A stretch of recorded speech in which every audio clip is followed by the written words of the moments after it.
G'day, welcome back to a Stephen Retention, another episode of Semen Retention, Men's Health Improvement, Brahmacharya, Celibacy, Kundalini, Spiritual Enlightenment, whatever. It is all part of the journey we are here together on, learning about new things. And today I want to talk about semen retention being your daddy. Well, basically what I mean is that when you conserve and hold on to this energy, you're going to have like an inner boss that will boss you around. Well, it's testosterone at the end of the day, but it's also got something else about it that, there's a confidence that it comes with, a quiet confidence, something where as I said in the previous episode, that you can be slow and wise on semen retention. You just have to drift through life, just calm and relaxed, but with that laser vision kind of discernment. Whereas some days you're going to have bad days. Some days you're going to feel a bit lethargic. Some days you're going to feel probably just, not motivated. Maybe some days you might think, what's the point? What's the point of doing all this? And that is when, maybe after a moment in time, as I talked about in a previous episode where you have that breath work, you might start to install these new methods and techniques. But at the end of the day, the one thing that's going to keep you going and going strong is the semen retention. So why is it going to boss you around? Well, I thought about it today. I was like, I wrote down last night that I was going to fast, and I completed all the other tasks on that list of things to do today. But the one thing that was left was to fast. And I was like, okay, well, maybe I could just have like a little something, but no, it's not going to happen. See, the thing is that cultivation of energy and that strong sexual energy, creative energy, also has a means of holding yourself accountable. This same energy is the reason why we can quit addictions, how we can get off the hub, how we can stop smoking, how we can stop drinking alcohol, how we can stop smoking weed, eating unhealthy foods. This is the thing. It's a boss. It's our daddy.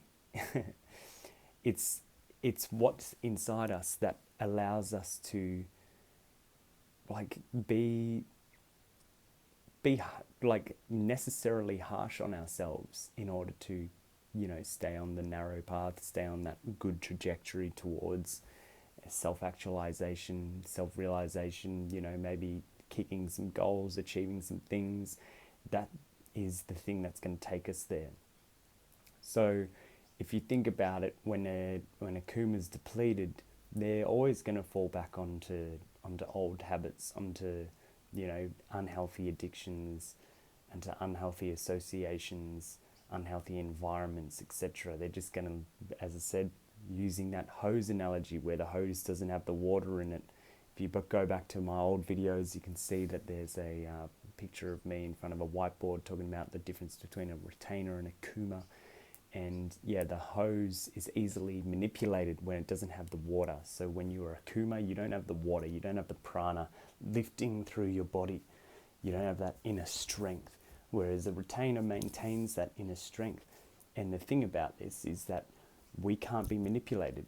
And if anything, retention has the ability to manipulate us and program us into being better people, into being more wise, into being more future thinking, proactive people rather than being reactive and, instant gratifying ourselves. Speaking of programming, I thought about this today when I was going for a walk. I was just thinking about we kind of use semen retention as a way of reprogramming ourselves. And if you think about it, we are creatures of habit.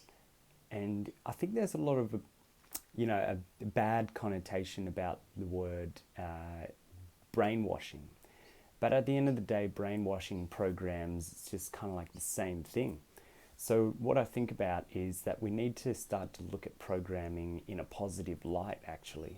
We need to see that, okay, well, now we've awakened from this bad programming, and what we can do is use things like semen retention, meditation, breath work, eating healthy, writing, visualizing, all these different things as a way to reprogram our consciousness and to achieve higher states of being.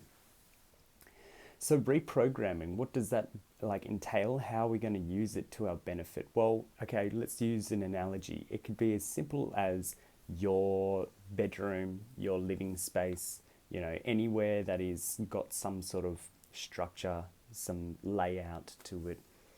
So what that could be is recently I decided to get some new blinds in my bedroom. I decided that it would be good for me to get some curtains and whatnot to just change the vibe of the room, because when I moved into here, the blinds were a certain kind of thing, and I was like, it seems a bit cheap. I don't want to be waking up in a room that I feel like is cheap. I want to feel, royal. Why wouldn't you? Who wouldn't want to feel good about themselves? Who wouldn't want to feel like they are deserving to live in something that is nice? So I decided to invest in some new decor and all that kind of stuff.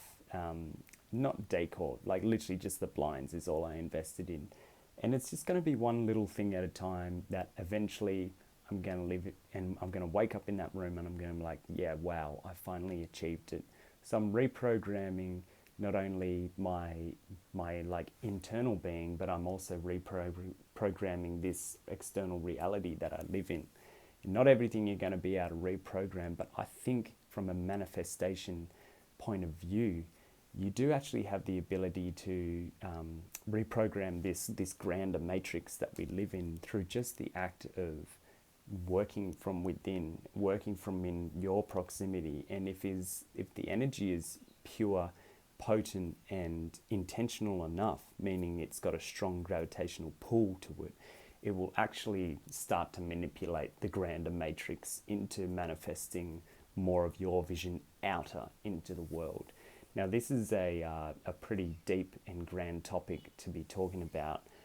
Almost needs a whole new video on itself, but I've seen it happen a lot of times where I think this is a retainer and a spiritual kind of kundalini effect, where you start to jump timelines and different dimensions of being. But essentially what I've noticed is, I've had a few of those things where I feel like I've followed my heart. I've been honest with myself. And despite all the dishonesty and the lies and the manipulation that some of the people within the matrix are using for their own benefit, despite all that, I've found that when you do stay on that path of just no, this is who I am, this is what I want, this is good for me, then you will be rewarded, especially if you're practicing SR, and to quote Alpha T Fitness, SR in earnest, without falling into the pitfalls of all the temptations, without having a deadline of when you're going to stop doing semen retention. You should be doing this as a long-term thing.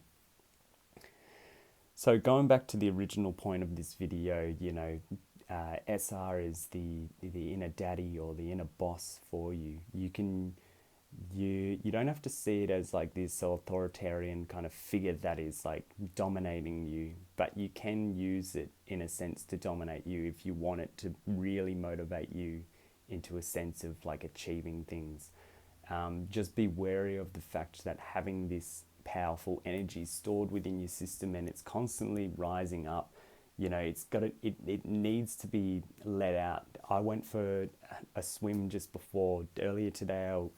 I went for a run and a workout, and it's I've still got more energy, I've still got more things I need to do later tonight, I've got some commitments. Hopefully that will expel all the energy that I need, but if I don't, I'm going to just have to do some sit-ups or something, or push-ups before I go home, because I've realized that what's gonna happen is that I'm gonna have all this energy and I'm gonna find a way of wasting it. And I found that the most efficient and detrimental way to waste your energy is to just scroll on social media and become a doomer, We're like, look, it's okay to be a doomer now and then, but I honestly think that it's time for me personally, after being on this SR journey for 11 months, to let it go. So the inner boss of semen retention will pull you up and be like, you know what, delete those apps, get off social media, even YouTube.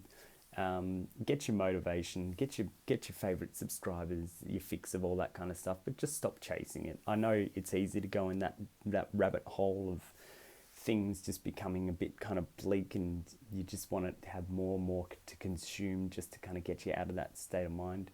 But honestly, it's not about consumption. It's about it's about cultivation. So you don't need to consume more things. You need to cultivate what you already possess. And to put in an analogy, like you could have one guitar book, learning how to play guitar. It's like, okay, well, you learned a little bit, then you got kind of bored of it, and then you saw there was this other guitar book with a new technique, and then you go buy that, and then you go buy another guitar book with another technique. It's like, well, all you're doing is you're just continuously consuming things in order to scratch an itch that will never be fulfilled. And the way that you actually, transcend this layer of being is that you need to just cultivate what is. So if you want to get better at guitar, maybe finish that book to its full length. Like, there's so many ways you can go about this. Like, okay, it could be working out. You don't need a gym membership to get fit. Try doing some sit-ups, try doing some push-ups, try doing some pull-ups. Go to a local outdoor gym. Invest in like a bike just to change it up. Go for bike rides, get a skipping rope, go for a swim, go for a hike. Just, there's so many ways that we can cultivate our energy and work with what we already have without consuming more and more and signing up to these subscriptions and all these different things that we don't actually need. So SR's going to be like, okay, wake up. This is your time to cultivate your energy. Are you cultivating your energy right now? Are you spending your time wisely? Well, if the answer is no, you need to finish this video, get up, shake it off, jump up and down, like get your body moving. Have a cold shower, slap yourself in the face, do whatever it takes to just snap out of it, bro. Just get the fuck up and do shit, okay? Catch you next time.